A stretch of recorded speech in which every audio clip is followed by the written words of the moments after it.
Memorandum of understanding অনুযায়ী বাংলাদেশের বর্তমান মানবাধিকার সিচুয়েশনটা অ্যাসেস করবে। এই বাংলাদেশে যে নতুন মানবাধিকার কমিশন অফিস হয়েছে, তারা অ্যাসেস করে দেখবেন যে বাংলাদেশের মানবাধিকার অবস্থা কি, এবং যতদিন এই অ্যাসেসমেন্ট শেষ না হয় ততদিন তারা প্রপোজ করেছে যে বাংলাদেশ থেকে জাতিসংঘ শান্তিরক্ষী বাহিনীতে সৈন্য পাঠানো স্থগিত রাখতে হবে।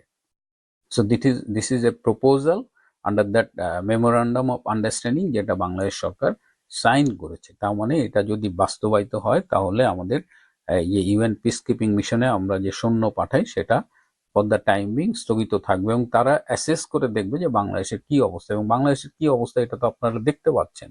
আমি শুরুতেও বলেছি যে বাংলাদেশকে গ্র্যাজুয়ালি সুপরিকল্পিতভাবে বাংলাদেশের স্থিতিশীলতা, মানবাধিকার পরিস্থিতি, আইন শৃঙ্খলা পরিস্থিতি সব ক্রমান্বয়ে অবনতি ঘটানো হচ্ছে। এবং আমাকে গত মাসে একজন বলেছিল যে জুলাই মাসে দেখবেন যে আরো অবস্থার অবনতি হবে। তো এখন আমি তাকে অতটা বিশ্বাস করিনি, কিন্তু আমাদের কল্পনাকে ছাড়িয়ে যে জুলাই মাসে বাংলাদেশের অবস্থার অবনতি ঘটছে, এবং আগামীতে নাকি আরো ঘটবে, এবং অগাস্টের শুরুটা নাকি খুব বেশি ভালো হবে না।